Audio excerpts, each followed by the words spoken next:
da sua casa, Senhor, para aprendermos um pouco mais da tua palavra.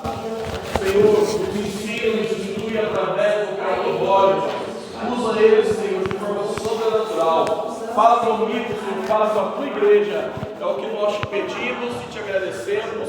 Em nome de Jesus. Amém. Paz do Senhor, irmãos. Amém. A igreja pode se assentar. Desde já eu agradeço a Deus por mais essa rica oportunidade, ao pastor André pelo convite. Já estou começando a me sentir em casa. E o presbítero Renato também, por estar sempre aí fazendo a mediação.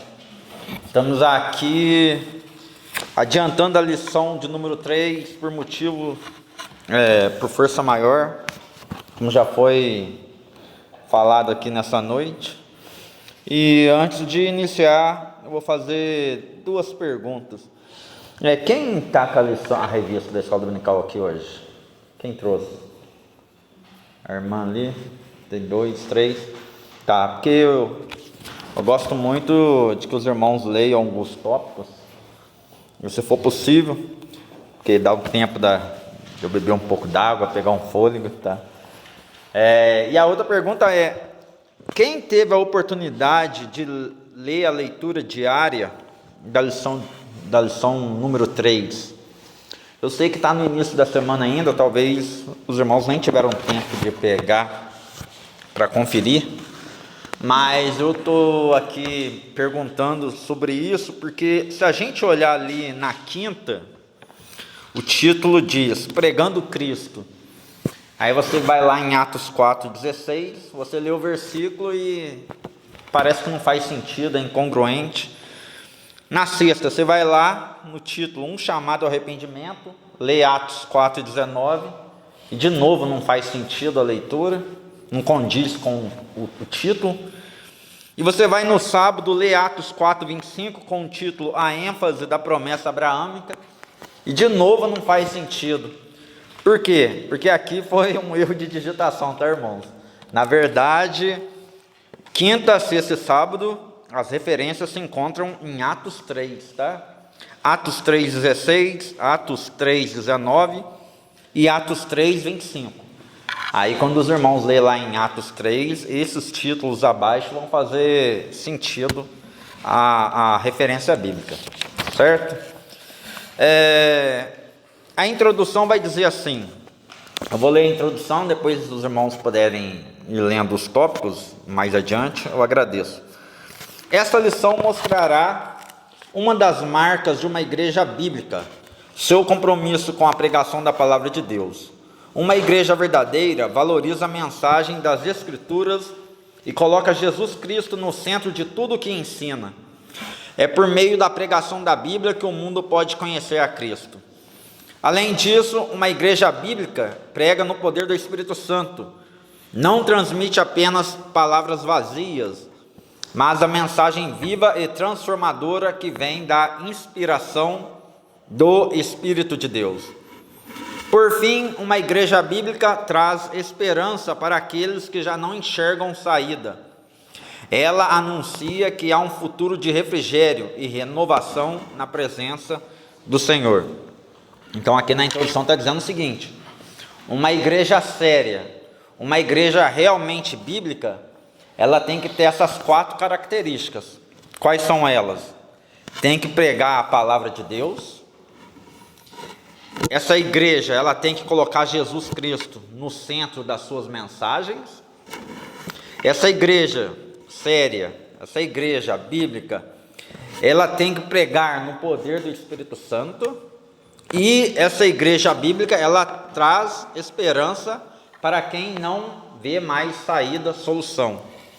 Então, é necessário ter essas 4 condições para a igreja ser considerada uma igreja séria e verdadeira. Vou repetir: pregar a palavra de Deus, ter Jesus como o centro das mensagens, pregar no poder do Espírito e trazer esperança para aqueles que não vê mais solução para a sua vida. Amém? Alguém pode ler o tópico 1, 1.1, a igreja que prega as Escrituras?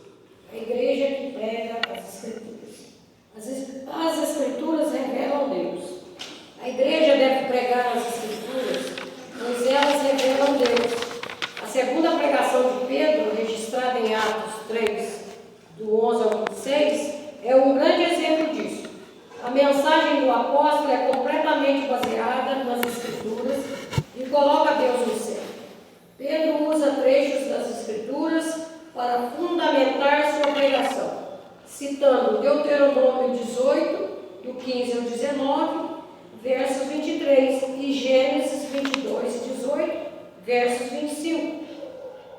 Há também uma conexão com os Salmos 22, 1 ao 31, versos 18, e Daniel 9, 26, versos 18. Além disso, Pedro mostra que Deus sempre esteve presente e agindo na história do seu povo. Atos 3,13. Da mesma forma que os autores da Bíblia falavam sobre a revelação de Deus ao longo dos tempos. Amém, Deus abençoe. Alguém já poderia deixar aberto em Atos 3, que vamos ler um versículo daqui a pouco ali em Atos 3. Então, irmãos, a história de hoje se passa em Atos 3, no momento em que Pedro e João estavam às 3 horas da tarde indo para o templo, e ali um coxo pede para eles dinheiro, pede para eles gorjeta. E então Pedro vai dizer: olha, nós não temos prata e nem ouro, mas o que temos nós te damos. Levanta e anda. E aquele homem então, ele se levanta, começa a andar, caminhar, saltar no pátio ali do templo, dentro do templo, e as pessoas ficaram maravilhadas com aquele movimento. E uma coisa me chamou a atenção no versículo 10. Alguém poderia ler o versículo 10 de Atos 3?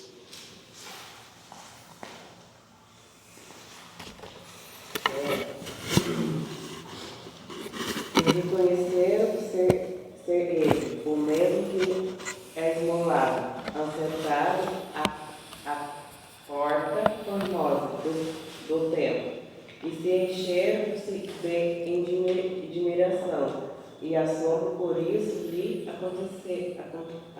acontecerá. Amém. Então, e conheciam-no. Aqui está dizendo que a multidão que estava ali no templo conheciam aquele coxo, ou seja, isso mostra que Pedro e João, eles não forjaram aquela cura, porque às vezes a gente vê ali pessoas combinando uma cura, manipulando a multidão, e aqui a gente vê que aquelas pessoas, elas conheciam aquele coxo, ou seja, elas de fato sabiam que ele há muitos anos não caminhava, e portanto Pedro e João não havia forjado aquela suposta cura, eles não tinham inventado, tá? Certa vez, eu lembro quando eu era criança, no início da minha adolescência, houve um culto ao ar livre, o pastor André, ali no Peró, próximo à escola ali do Peró, tinha um terreno baldio ali, eu acho que até hoje tem um terreno ali, eu não me recordo agora, porque faz muito tempo que eu não passo ali, naquela rua. E ali foi feito um culto ao ar livre. E daí, apareceu muita gente, tanto cristãos como ímpios. Eu vou citar aqui o nome da pessoa, não com o intuito de envergonhá-lo, mas para exaltar ainda mais esse exemplo que eu vou citar. E daí, naquele dia, o Cezão ali do Peró, ele foi também no culto ao ar livre, e na hora que chamou para orar pelas pessoas, ele foi lá, e daí manifestou o demônio nele. E daí ele caiu para o chão, e aquele terreno ali era cheio de terra, levantou até poeira, porque ele ficou ali se estribuchando no chão ali, e expulsaram o demônio dele. No outro dia, um colega da escola chegou em mim e falou assim: ô Roger, o pessoal da tua igreja combinou com o Cezão aquilo que ocorreu? Eu falei: de forma nenhuma. Você acha mesmo que o Cezão ia se sujeitar a isso? De combinar algo com a igreja, ou a igreja combinar algo com ele, para ele cair no chão, para fazer ali um show, para as pessoas. Então, esse fato que é mencionado aqui no versículo 10 é muito interessante, porque o povo conhecia aquele homem, então eles sabiam da condição daquele homem, e é uma prova de que aquilo ali não foi inventado, tá? Não foi combinado. E uma outra coisa que me chama a atenção é a franqueza de Pedro e João, quando eles vão dizer para aquele homem: olha, eu não tenho prata nem ouro. E de fato, com certeza eles não deveriam ter, porque, para começo de conversa, eles eram pescadores. E pescadores naquela época não vivia muito bem. Eles tinham ali o sustento deles, o suficiente para viver, mas não era um cargo, uma profissão assim tão almejada pelas pessoas com o intuito de obter riqueza. E uma outra coisa que me chama a atenção é que a igreja, agora eu me refiro à igreja cristã, não estou falando do judaísmo. A igreja cristã, ela ainda não possuía bens materiais, ela não tinha influência política, não tinha relevância política, ou seja, não tinha relevância política, não tinha influência, não tinha ainda bens materiais, mas era uma igreja cheia do poder de Deus. Às vezes, o que nos falta é isso. A gente tem tudo. Hoje, às vezes, a gente tem a influência, hoje tem igrejas aí riquíssimas, mas falta é o poder de Deus. Tanto é que nesse mesmo livro, a Bíblia vai dizer que houve ali um movimento de arrecadação para fazer essa distribuição, para que a igreja ajudasse os necessitados.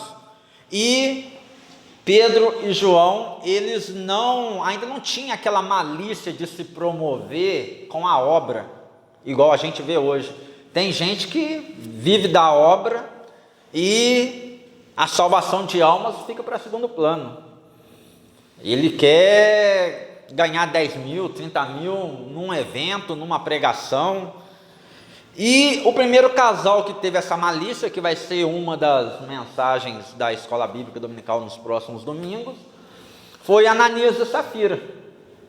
Um dos primeiros casais a ter essa malícia de se promover através da obra, e a gente sabe o desfecho que cada um deles, que ambos tiveram. Então, aqui vai dizer no tópico 1, a igreja deve pregar as Escrituras. Em Atos 3, do 11 ao 26, a mensagem do apóstolo é completamente baseada nas Escrituras e coloca Deus no centro. Quando você vai ler essa mensagem de Pedro aqui, Pedro, ele vai navegar por Deuteronômio, vai passar por Gênesis, vai citar Daniel, vai citar Salmos, ou seja, era uma mensagem cristocêntrica. E isso mostra também que Pedro ele já tinha um domínio pelas Escrituras. Até aquele presente momento, que eles tinham como Escrituras eram os livros do Antigo Testamento. E Pedro, então, além de já ter o poder de Deus, era uma pessoa que tinha já conhecimento das Sagradas Escrituras, a ponto de ele conseguir transitar entre um livro e outro facilmente, mesmo ele sendo um pescador, um simples pescador. Eu vou ler o tópico 2 aqui, aí depois eu gostaria que o 3 uma pessoa lesse. As Escrituras testemunham de Jesus. As Escrituras apontam para Cristo. Jesus disse que as Escrituras davam testemunho dele. Cristo é o centro da Bíblia. Alguém abre em João 5 e outro abre em Lucas 4. Quem achou João 5 pode ler o versículo 39, fazendo um favor.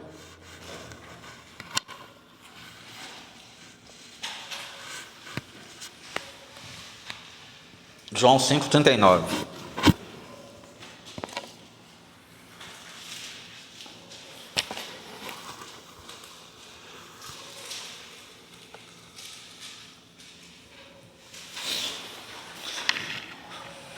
Examinai as Escrituras, porque vós que acho revela a vida eterna.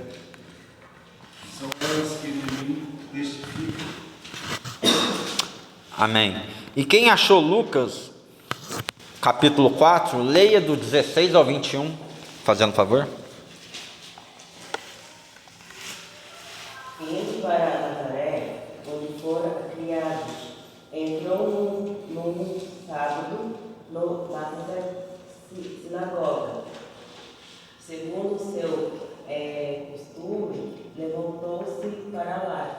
Então emitiram o livro do profeta Isaías, e abriu o livro e achou o lugar que estava escrito.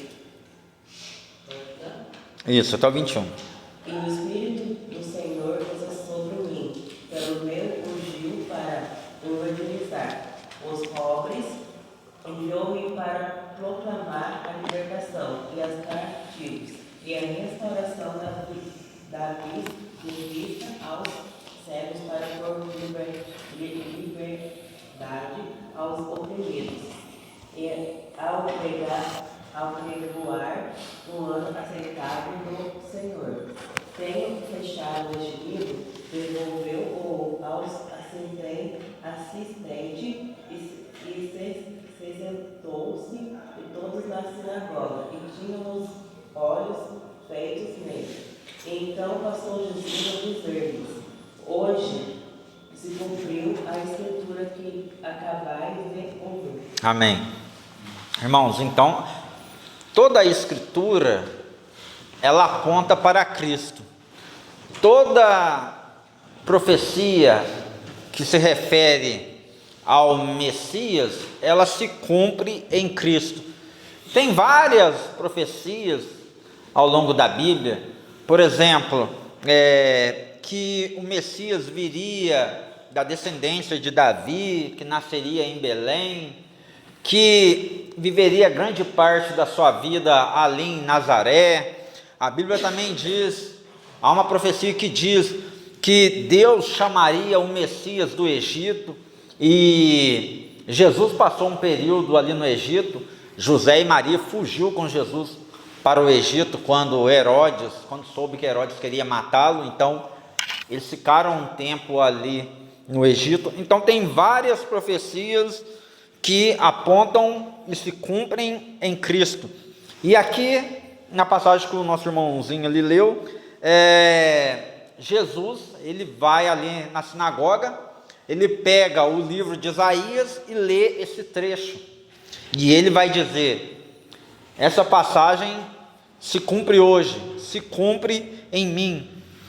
As Escrituras diziam: o Espírito do Senhor está sobre mim, ou seja, Jesus. As Escrituras diziam que o Messias, ele seria ungido para evangelizar os pobres. Jesus se cumpriu novamente em Jesus. Enviou a curar os contritos de coração, de novo em Jesus. A proclamar liberdade aos cativos, Jesus. A restauração da vista aos cegos, Jesus curou os cegos. E pôr em liberdade os oprimidos, Jesus libertou pessoas que estavam endemoniadas. E anunciar o ano aceitável do Senhor. Então, as Escrituras, ela aponta para Cristo. Continuando na revista. Essa era também a compreensão do apóstolo Pedro, segundo as suas palavras. Segundo as suas palavras, os profetas anunciaram antecipadamente o sofrimento de Cristo. A pregação de Pedro invocou o testemunho das Escrituras para mostrar que a rejeição de Jesus e sua morte não foram por acaso, já haviam sido preditas pelos antigos profetas. Irmãos, alguém abre em Atos 3, que é o capítulo central hoje da lição. Alguém leia do versículo 13 ao 19, fazendo um favor. Atos 3, do versículo 13 ao 19.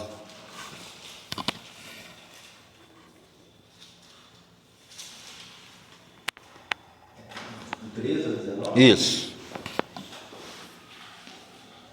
O Deus de Abraão, de Isaac e de Jacó, o Deus de nossos pais, glorificou o seu Filho Jesus, a quem vós entregaste, e perante a face de Pilatos, negaste, tendo ele determinado que fosse solto. Mas vós negaste o santo e o justo, e pediste que vós desse um homem homicida. E mataste o príncipe da vida, ao qual Deus ressuscitou dentre os mortos, porque nós somos testemunhas. E pela fé no seu nome, fez o seu nome fortalecer. E este que vedes e conheceis, sim, a fé que vem por ele, deu a este, na presença de todos vós, esta perfeita saúde. E agora, irmãos, eu sei que fizeste por ignorância, como também os vossos príncipes. Mas Deus assim cumpriu o que já dantes pela boca de todos os seus profetas havia anunciado, que o Cristo havia de padecer. Arrependei-vos, pois, convertei-vos, para que sejam apagados os vossos pecados, e venha assim os tempos do refrigério pela presença do Senhor. Amém. Irmãos, então aqui esse discurso de Pedro eu consigo analisar por dois pontos de vista. Um mais light, um mais leve, e o outro um pouco mais pesado. Iniciando pelo lado mais leve, assim, da mensagem. Pedro estava dizendo assim para eles: olha, em outras palavras, parafraseando, não se martirizem. Já estava predito, já estava escrito que tudo isso que aconteceu com Jesus, de fato iria acontecer.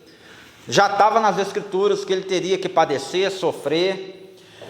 Vocês estarão perdoados caso vocês se arrependam. Se vocês se arrependerem, está tudo certo. Agora, analisando do outro ponto de vista, a pregação, ela também confronta. E aí a gente lê de novo essa passagem e vê Pedro também pegando pesado. Ele vai dizer para aqueles homens: vocês entregaram Jesus, tiveram a oportunidade quando Pilatos queria soltá-lo e optaram em soltar um homicida. Vocês, aqui diz também, perdi aqui, mataram o príncipe da vida, se referindo a Jesus. Então, por um lado, Pedro pega pesado, porque é isso que a pregação faz, ela confronta a pessoa. Não tem como a pessoa se arrepender se não expor para ela o que ela deve se arrepender, pelo que ela deve se arrepender. Então, o que eu aprendo aqui? A pregação, irmãos, não pode ser apenas chicote. Por mais dura que ela seja, no final tem que trazer a solução. E qual que era a solução aqui nessa mensagem? Arrependam-se. Se arrepender, Deus está de braços abertos para recebê-los. O que vocês fizeram foi no tempo da ignorância. Se arrepender, estão perdoados. Então, a pregação, por mais que ela confronte, por mais que ela seja pesada, por mais que verdades às vezes precisam ser ditas na igreja, o pregador, mensageiro também tem que trazer uma solução. Não adianta nada também você só chicotear a mensagem toda e não traz uma solução, certo? Então a mensagem, ela confronta e deve também trazer uma mensagem de esperança. Tópico 3, quem poderia ler? As Escrituras confrontam o pecado. A verdadeira pregação também mostra o problema do pecado. Ela confronta. No texto citado, Pedro usa o termo grego, metanoia, traduzido aqui como arrependei-vos. Esta palavra, além de já conhecido sentido de arrependimento, significa também mudança de mente, ou mudança interior, especialmente no que diz a respeito à aceitação da vontade de Deus. A pregação bíblica deve confrontar o pecado, exige uma mudança radical dos seus ouvintes. Amém. Aqui diz uma frase assim: a verdadeira pregação também mostra o problema do pecado e o confronta. A pregação bíblica deve confrontar o pecado e exige uma mudança radical dos seus ouvintes. Uns tempo atrás eu estava vendo um trecho de uma mensagem de um pregador, e daí ele disse assim: pode parar com fundo musical, pode parar, não precisa tocar não, porque hoje o assunto é sério, durante a pregação, e vocês não estão aqui para se sentirem confortáveis, mas vocês estão aqui para serem confrontados. E eu achei muito interessante isso, nada contra o fundo musical, mas às vezes a gente procura trazer coisas para trazer uma certa comodidade para os irmãos, para a pregação, e às vezes esse confronto que deve haver entre a mensagem e nós fica para segundo plano. E aqui diz que essa mudança deve ocorrer na vida dos ouvintes. E eu vou até mais além. Eu acredito que a igreja ela deve trazer mudanças até mesmo para a sociedade.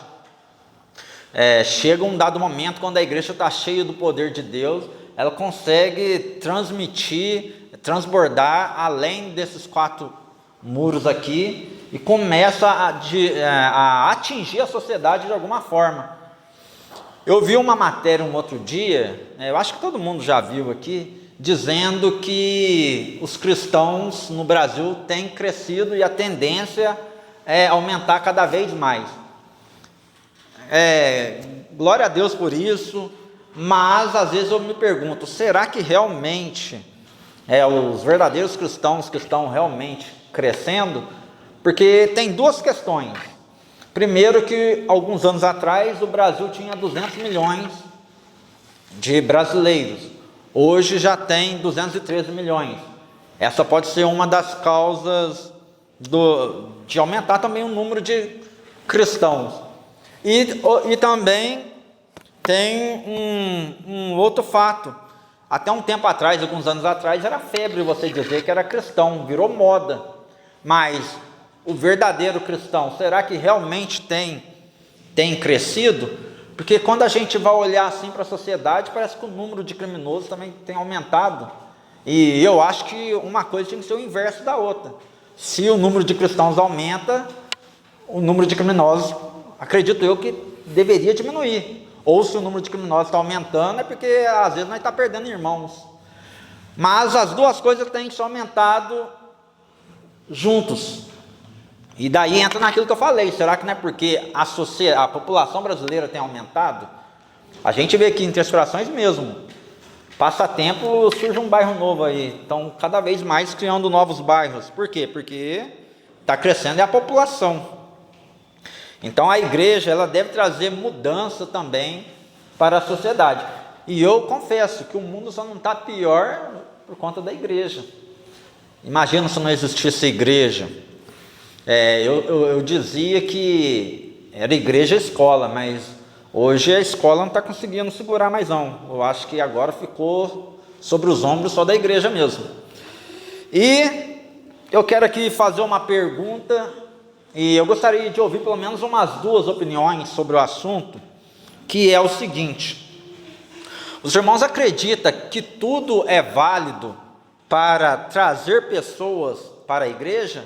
Será que tudo é válido para atrair jovens, adolescentes e crianças para a igreja? Alguém pode opinar sobre isso? Daqui a pouco eu dou minha opinião, mas eu gostaria de ver opiniões, mesmo que sejam contrárias à minha, porque é um assunto polêmico mesmo. Alguém gostaria de argumentar? Tudo é válido para atrair as pessoas para a igreja? Talvez esse seja o motivo desse número que você falou de crescimento dos cristãos, porque hoje se faz muito atrativo, né, para atrair principalmente os jovens, né, para estar dentro da casa de Deus. Mas é aquilo que o senhor está nos ensinando. Mas como essas pessoas estão sendo preparadas, né, para poder estar dentro da igreja? Será que é só número? Né? Porque a gente vê, você vê a internet, você vê a igreja, você fala, puxa vida, mas que tamanho da igreja, mas quantidade de pessoas, né? Mas será que aquelas pessoas todas que estão ali, qual é o motivo que elas estão ali? Então eu acredito assim que vale isso não é. A não ser que está dentro da palavra, está pregando a palavra, estão vindo por conta da palavra. Agora estão vindo por conta de algo pessoal, se estão vindo por conta do financeiro, se estão vindo por conta, vem pra cá, porque aqui vai ser bem melhor, né, do que lá é muito mais rígido, aqui não, aqui é mais solto, né? Então eu prefiro essas questões também. Alguém quer fazer algum comentário sobre isso? Na verdade, não, né, não é o que vale, mas lógico que nós temos que criar um ambiente, né, o melhor ambiente possível para receber todo mundo, desde que esteja dentro da palavra de Deus. A igreja não está crescendo, de maneira nenhuma está crescendo. Está crescendo pessoas que estão falando que são evangélicas, mas vivem da mesma forma que era antes de estar na igreja. A verdade está crescendo. Então, e isso é muito questão de conhecer o algo, saber aonde quer chegar, aonde tem que chegar e a quem quer agradar, que tem muito disso. Eu tenho falado isso aqui na igreja, questão de sucesso. Eu falei no final de semana, apresentar números, e olha que hoje eu estou com um dirigente de congregação. Precisa aumentar o dizimista, precisa aumentar o. Assim, a gente fica com vergonha. Reunião de dirigente lá, todo mundo levando, os dirigentes, aqui ó, é o candidato ao batismo, e vai lembrar, e aqui não tem. A princípio, isso me incomodava muito, hoje não. Hoje não, porque eu creio que Deus tratou comigo, porque o intuito é o céu. Não é mundo. Tanto que se depender de mim, nunca mais vou fazer um apelo no culto. Você tem noção do apelo? O absurdo que é um apelo? A palavra do Senhor foi pregada. O Espírito Santo de Deus está no meio de nós. E depois eu tenho que implorar para a pessoa levantar a mão e aceitar Jesus. E tem mais. A gente, essa ideia de criar um ambiente vai agradar possível. A gente tem que implorar para as pessoas virem no culto. A gente tem que implorar para a pessoa vir na escola dominical. É um absurdo. Porque quando nós vemos, eu vou falar de Jesus, João Batista pregando. Vejo João Batista pregando, eu fico fascinado. Olha, lá no deserto, se você quiser ouvir, vai lá. Quem é essa voz que canta? Eu estava lá e o povo ia lá. Ouvia e perguntava: o que eu tenho que fazer? Arrependa. O pastor falou várias coisas interessantes. Me lembrou até quando o aluno, às vezes lá na escola, faz pirraça assim, não quer fazer o exercício. Aí às vezes eu falo: você não está fazendo, é para mim não. É para você mesmo. Não é um favor que você está fazendo para mim. A mesma coisa em relação ao convite. O pastor faz o convite, mas às vezes até o termo que o pastor usou de implorar, mas no final das contas é para você mesmo. É você que tem que ter essa consciência. Uma outra coisa também, a gente até conversou lá em casa essa semana sobre o apelo. Eu sou favorável em perguntar 1 ou 2 vezes no máximo, porque eu tenho como referência um amigo meu lá em Alfenas que aceitou Jesus numa escola dominical.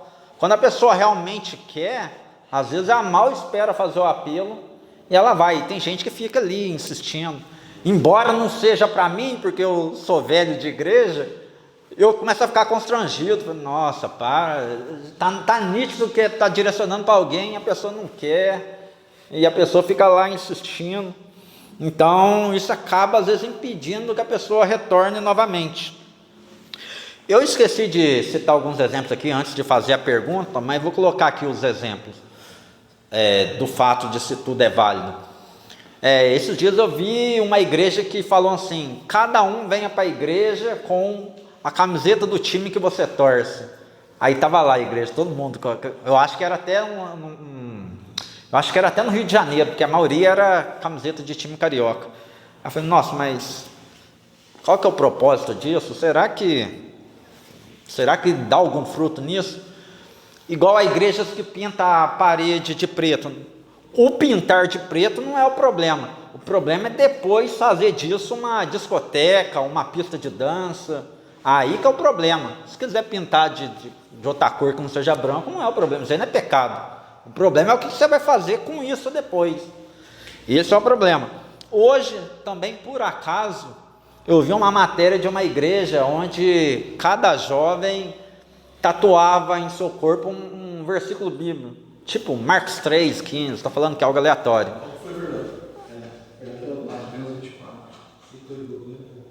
Ah, você fez isso? Eu procuro o grupo da igreja ontem. Não entendi. Fala.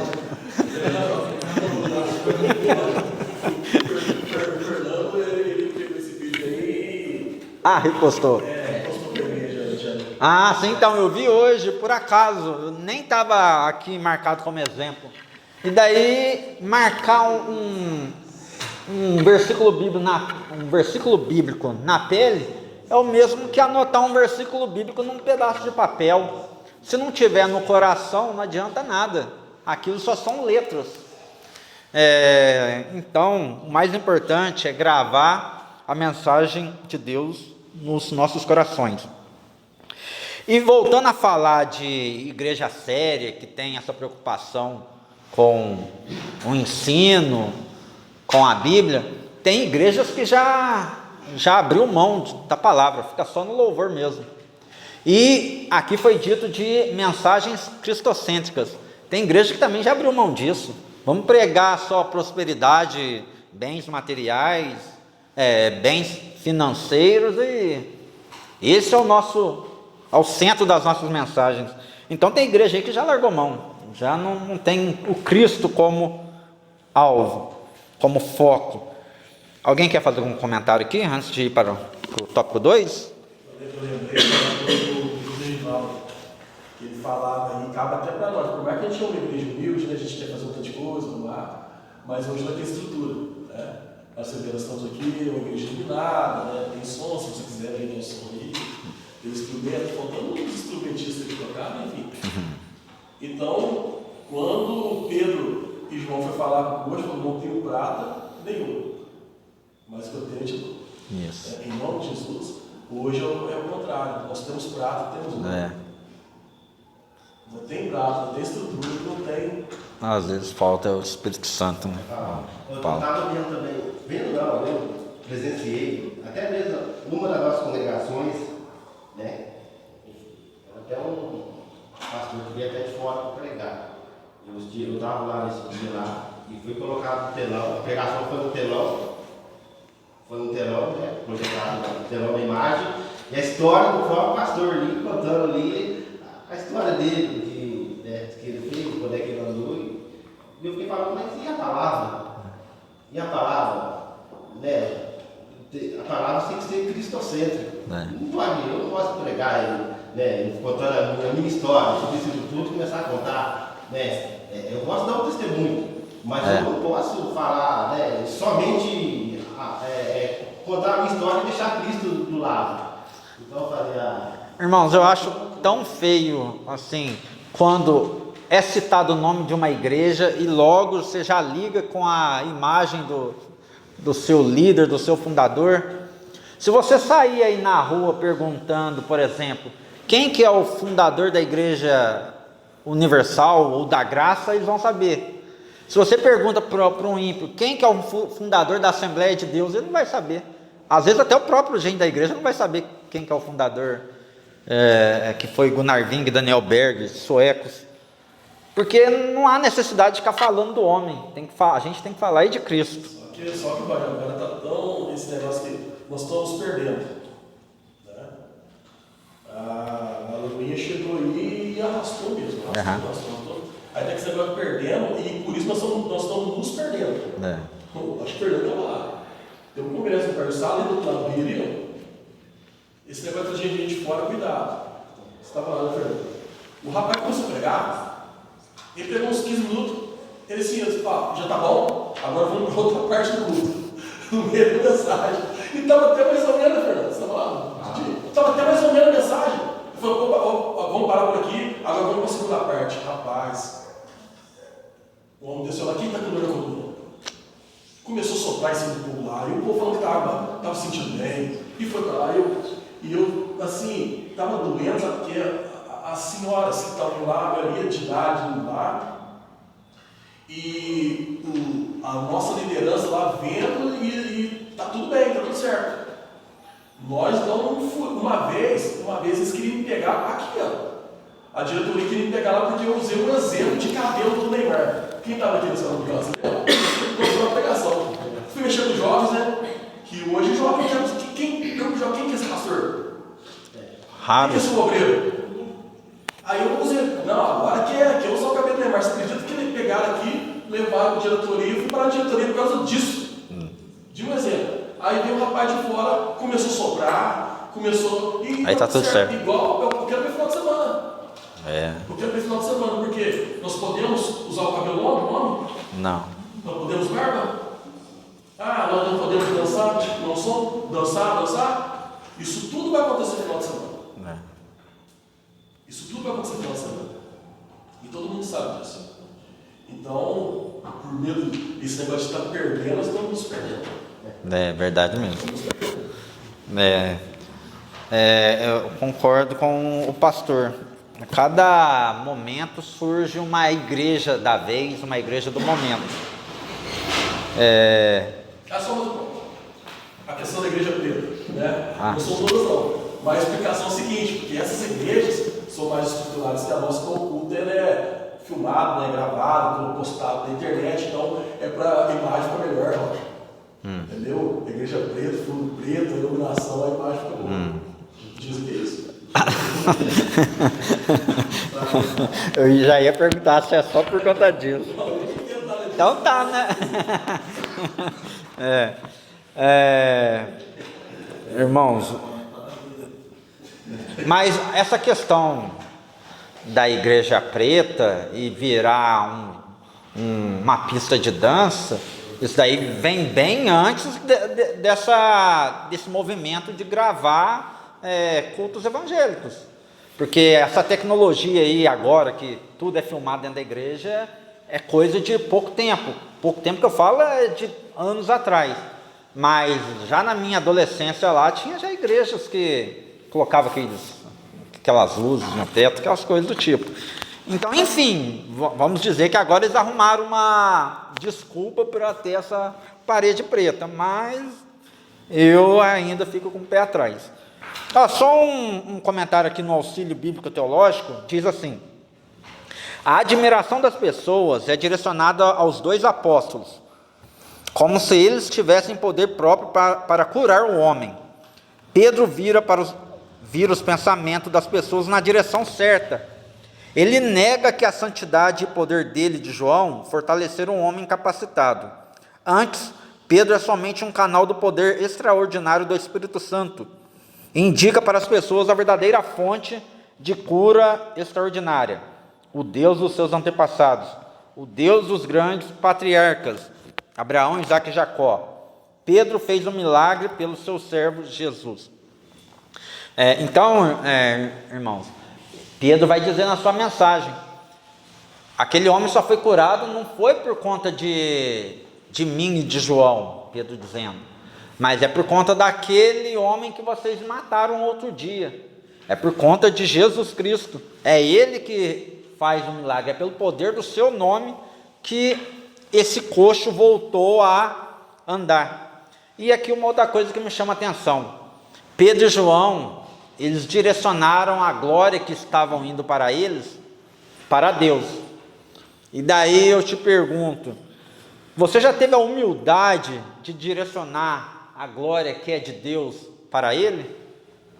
Às vezes pode ter acontecido com algum irmão aqui, alguma irmã, de ter cantado um louvor que falou com toda a igreja, foi uma explosão, e daí as pessoas vieram te parabenizar, te elogiar, dar tapinha nas costas. Talvez você pregou uma mensagem realmente impactante, e daí as pessoas também vieram te exaltar, enaltecer. Você direcionou essa glória para Deus ou você recebeu para si? É lógico que você não vai envergonhar o irmãozinho, às vezes ele está falando na humildade mesmo, na simplicidade, mas você vai dizer: glória a Deus por isso, a honra é dele. É assim que você deve proceder, mesmo porque às vezes esse elogio às vezes já é mal intencionado, às vezes é o inimigo atuando através daquela pessoa. É só lembrar da história de Paulo. Eu não vou pedir para ler aqui não, para nós ganharmos tempo. Uma mulher que tinha um espírito de adivinhação estava andando atrás dele e de Silas, dizendo: olha aí os homens de Deus, vejam aí os homens de Deus. Ela não estava dizendo uma verdade? Estava dizendo uma verdade. Mas chegou um momento que aquilo começou a incomodar Paulo. Falei: quer saber? Virou para aquela mulher, repreendeu e o demônio saiu. E aqueles homens começaram a questionar, a reclamar: nossa, mas essa mulher era o nosso ganha-pão, ela adivinhava as coisas aqui, a gente lucrava com ela. Aí você expulsou o espírito dela? Isso daí me fez lembrar da seguinte questão: tem igrejas aí que todo dia, não só diz que expulsa demônios, mas também entrevista os demônios. A gente já deu para perceber que uma parcela dessas ações, na verdade, são insinuações, é combinado, é armado. Aí volta naquilo que eu falei no início da lição aqui. Aquelas pessoas viram que não era uma armação, elas conheciam a vida daquele homem coxo. Mas, por outro lado, vamos aqui supor que existam casos mesmo que a pessoa está endemoniada naquele culto. Eles começam a entrevistar o demônio. E a Bíblia não nos dá respaldo para isso. A única vez que Jesus dialogou com um demônio antes de expulsá-lo foi com o intuito de trazer um ensinamento para os seus apóstolos. E então a impressão que fica é que essas pessoas querem cada vez mais pessoas endemoniadas para que elas possam fazer o show delas. E se caso não há ninguém endemoniado, eles vão dizer: mas esse é o nosso ganha-pão. Se não tiver alguém aqui ou endemoniado de verdade, ou contracenando com a gente perde o nosso ganha-pão. É isso que a gente tem para transmitir para quem está assistindo em casa, esse show, atrair mais pessoas. Então, irmãos, tem muitas igrejas aí com o foco totalmente distorcido, já perderam o alvo que é Cristo. O alvo agora é, em alguns lugares, dialogar, entrevistar demônios. Tópico 2, alguém poderia ler? A igreja que prega no poder do Espírito. O Espírito capacita o mensageiro. Não podemos nos esquecer de que Pedro estava cheio do Espírito Santo quando pregou a mensagem registrada em Atos 3. Isso fica evidente no uso do verbo grego atenizo, traduzido como fixar os olhos, na passagem. E Pedro com João fitando os olhos nele, Atos 3 e 4. O estudioso Strong explica que no Novo Testamento esse termo é usado para descrever momentos de revelação, reconhecimento ou atenção especial, geralmente ligados a acontecimentos divinos ou milagrosos. Amém. A gente já não vai demorar muito nesse tópico não, já vamos direto para o segundo. A única coisa que eu quero enfatizar aqui é que no tópico 2 vai falar o que significa esse fixar os olhos. Porém, a princípio, vamos só interpretar isso como se aquele homem conseguisse a atenção dos apóstolos. Ele conseguiu a atenção especial daqueles apóstolos, que passaram a olhar para ele com um olhar diferenciado. Mas agora vamos entender o que é esse fixar os olhos. Continua lendo para nós, irmão, fazendo um favor. Fixar os olhos. Essa mesma expressão também é usada.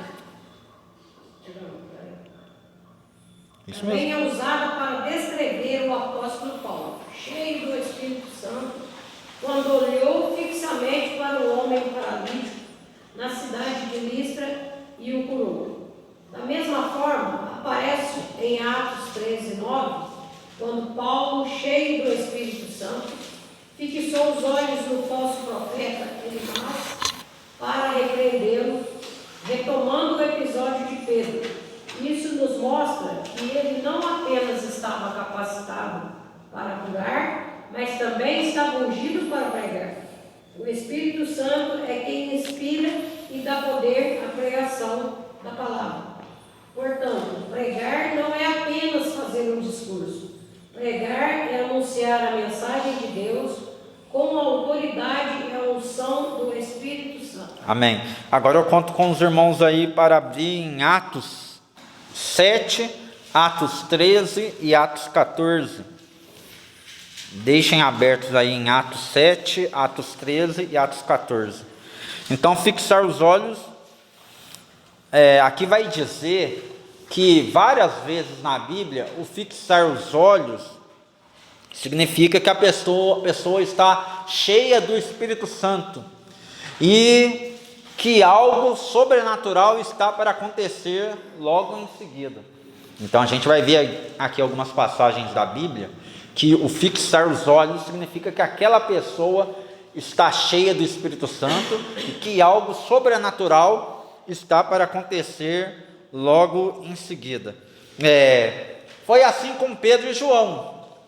Aquele homem conseguiu a atenção deles e a Bíblia vai dizer que Pedro e João então fixaram os olhos nele.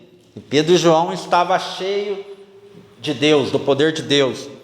E algo sobrenatural veio logo em seguida, que foi aquele homem passar a andar. Algo parecido aconteceu também com Paulo. Vamos ver? Vamos começar por Atos 14. Quem achou pode ler do 8 ao 10.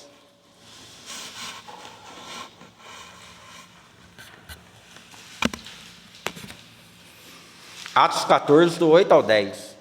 Estava sentado em Listra, certo homem aleijado dos pés, coxo, Deus do ventre de sua mãe, o qual nunca tinha andado.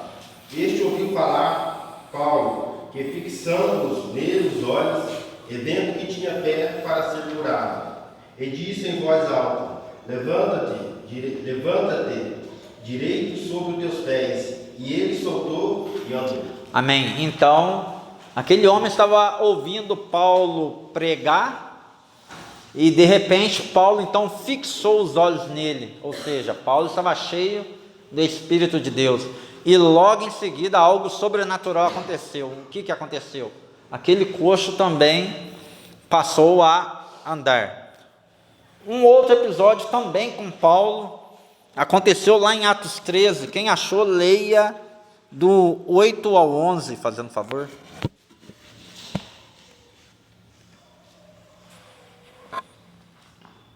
Do 8 ao 11.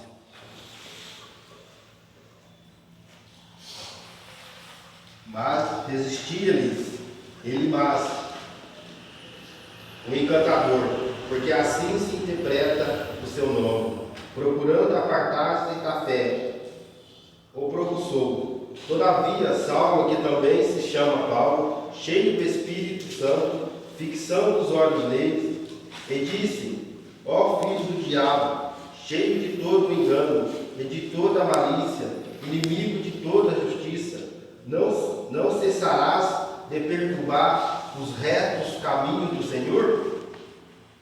Eis aí, pois, agora contra ti a mão do Senhor, e ficarás cego, sem ver o pôr do sol, por algum tempo. E no mesmo instante, a escuridão e as trevas caíram sobre ele, e andando à roda, buscava a quem o guiasse pela mão.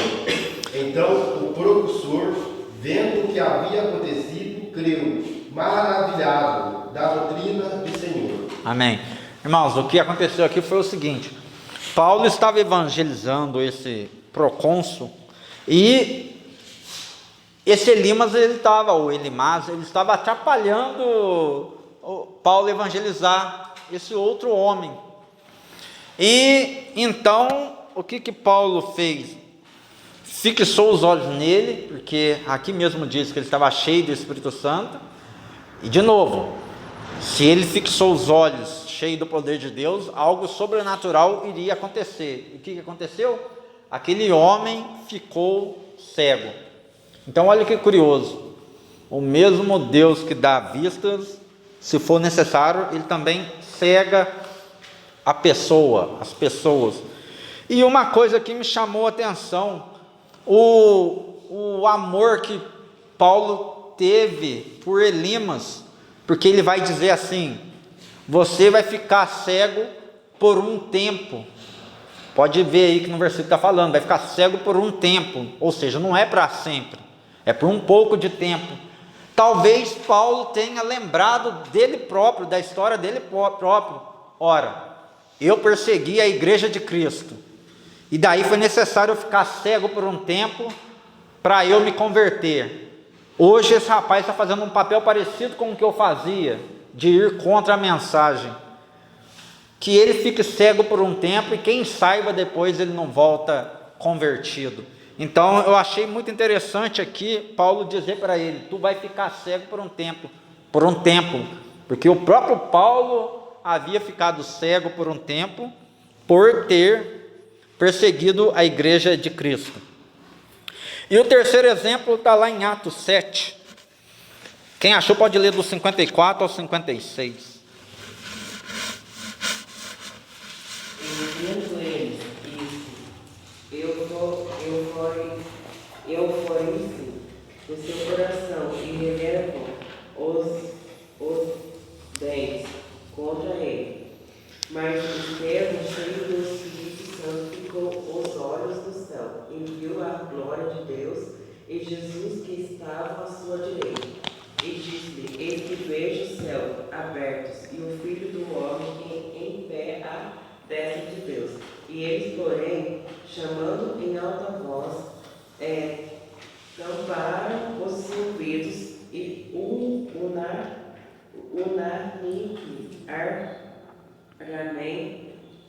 argumentaram contra ele. E lançando fora da cidade, apedrejaram. E as testemunhas deixaram suas vestes em pés de um jovem chamado Saulo. Amém, tá bom, irmão, Deus abençoe. Então aqui mais um exemplo. Estevão, também cheio do Espírito Santo, fixou os olhos, só que dessa vez ele fixou os olhos aonde? Para o céu. E quando a pessoa cheia do Espírito Santo fixa os olhos em algo, é porque algo sobrenatural vem logo em seguida. E o que veio ali de sobrenatural logo em seguida? Ele avistou Jesus à destra de Deus, ou ao lado direito de Deus. Então, vários momentos na Bíblia, quando diz fixar os olhos, a gente tem que procurar entender, interpretar, mas a maioria das vezes, não todas, mas a maioria das vezes é porque a pessoa está cheia do poder de Deus e que algo sobrenatural está para acontecer logo em seguida. Aqui diz: pregar não é apenas fazer um discurso, pregar é anunciar a mensagem de Deus com autoridade e a unção do Espírito Santo. Eu gostei dessa frase, irmãos, porque não basta ter um discurso bonito, não basta apenas ter uma boa oratória, não basta falar com eloquência, se não tiver o primordial, o essencial, que é o Espírito Santo de Deus, então não adianta nada, tá? Porque discurso bonito muitos ímpios têm, falar com eloquência muitos ímpios falam, ter o dom da oratória, como dizem por aí, tem até cursos, vendem cursos de oratória, para falar bem em público. Isso é bom, mas quando você coloca Deus na frente, do contrário, se tornam apenas palavras vazias, se torna apenas uma palestra. As pessoas até podem rir e chorar com você ali naquela palestra por algumas horas, por alguns minutos, mas a mensagem ela não fica gravada no coração se não tiver o Espírito Santo de Deus. Tópico 3. O Espírito glorificará a Jesus. Quem pode ler?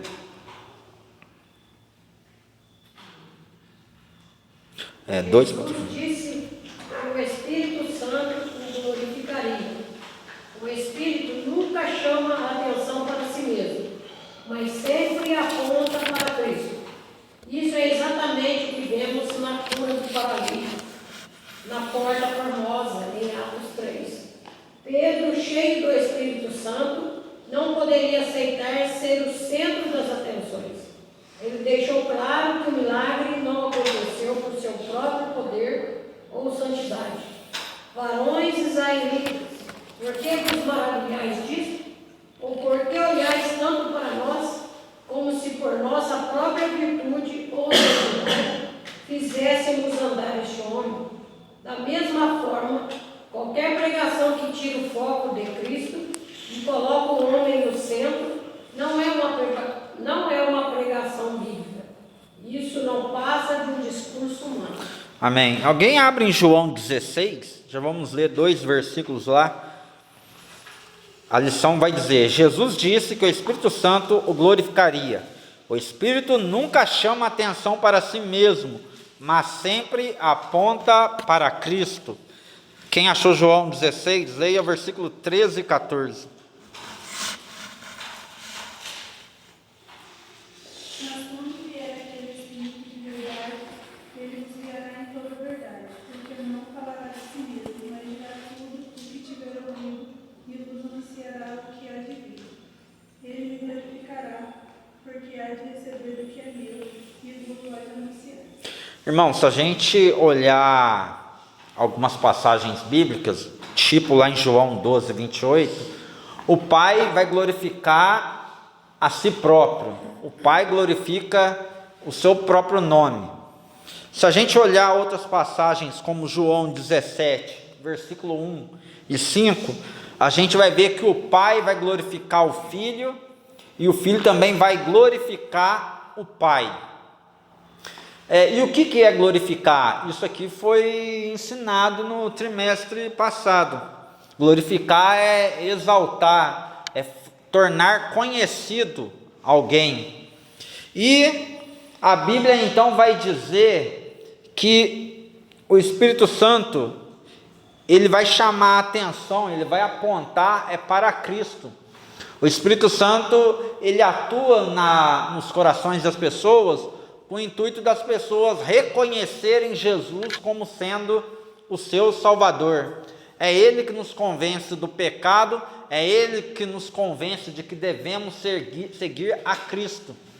E se o Espírito Santo, que é Deus, que é o Espírito Santo, ele direciona os corações das pessoas para Cristo, quem somos nós para fazermos mensagens que não sejam cristocêntricas? Então fica isso de lição no culto de hoje. Devemos voltar as nossas atenções, as nossas mensagens, os nossos esboços para Cristo, não para bens materiais, não com outros intuitos. A mensagem principal é essa: anunciar a Cristo. Vamos para o tópico 3, falar rapidinho, em 10 minutos, o tópico 3. Alguém poderia ler? Pode ler o 1 e o 2. A igreja que prega a esperança vindoura alerta a uma sociedade indiferente e insensível. O apóstolo Pedro já havia exortado os seus ouvintes na sua primeira pregação a salvarem-se daquela geração perversa. Agora, ele reconhece que aquela era também uma geração ignorante. Era uma cultura indiferente e insensível para a realidade espiritual. Era, portanto, uma geração sem esperança. A insensibilidade às coisas espirituais é a marca daqueles que não conhecem a Deus. É a essas pessoas que a mensagem da cruz deve ser pregada. A promessa da segunda vinda. Concluindo a sua pregação, Pedro deixa uma mensagem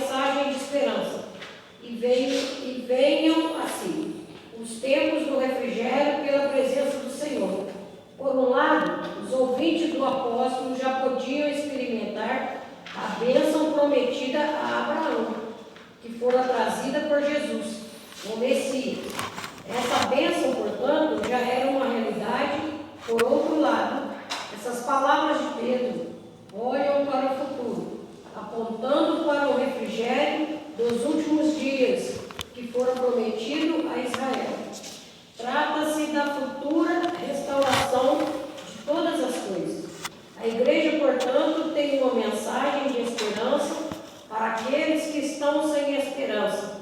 É uma realidade que no tempo de Deus se cumprirá. Amém. Então aqui diz que o apóstolo Pedro já havia exortado seus ouvintes, a sua primeira pregação, a salvarem-se daquela geração perversa, geração ignorante, insensível para a realidade espiritual e uma geração sem esperança. E a essas pessoas que a mensagem da cruz deve ser pregada. A geração nossa não fica muito atrás da geração lá de Pedro, não.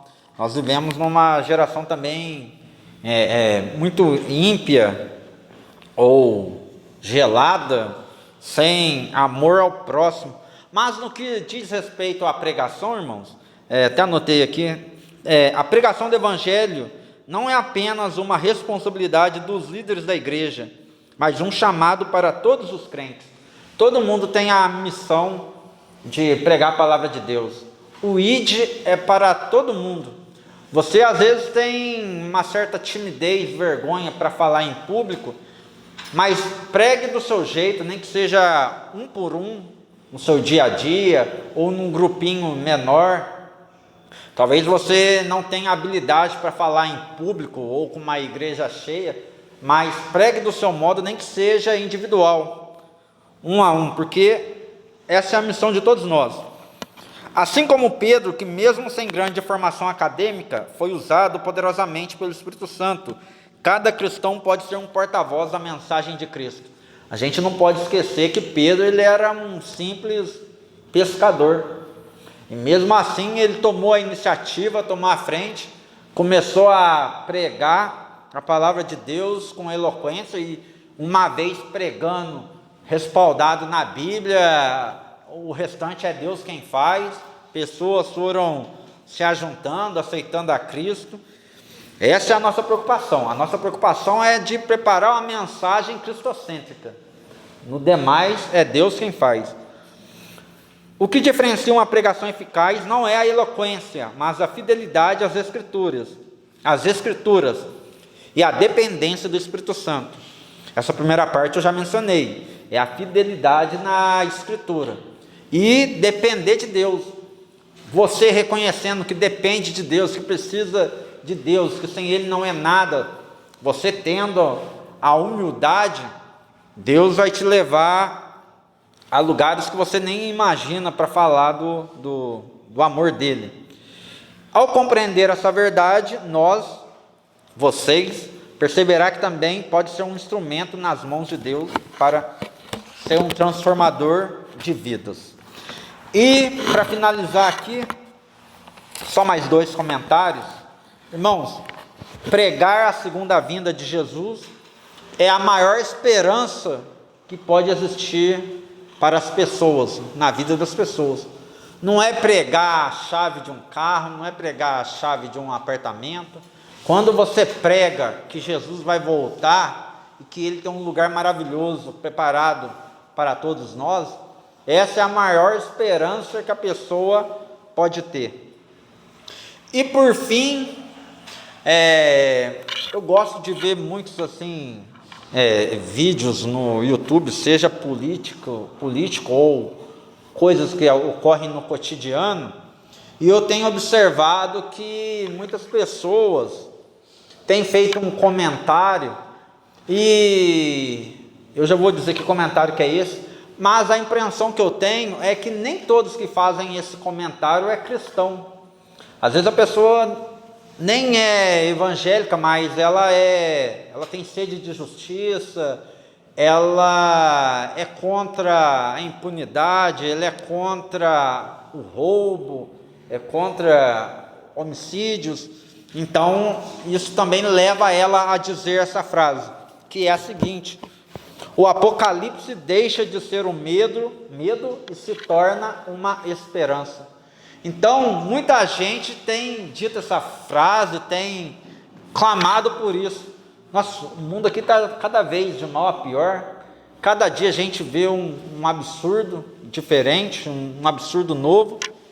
Então, aquele medo que as pessoas tinham do Apocalipse acaba se tornando agora uma esperança, porque a pessoa quer mais é que o mundo acabe de vez, porque vai de mal a pior. E para nós cristãos, salvos em Cristo, o Apocalipse não pode realmente ser um medo. Vai ser um dia em que quando começar tudo o que está ali projetado em Apocalipse, nós vamos estar com o Senhor nos ares, nas bodas do Cordeiro. Amém? Alguém quer fazer algum comentário para finalizar aqui a mensagem? Não? Desde já eu agradeço a Deus então por mais essa rica oportunidade, aos irmãos pela paciência, espero que tenha sido proveitoso. Deus abençoe André, o irmão Renato, Deus abençoe a amada igreja.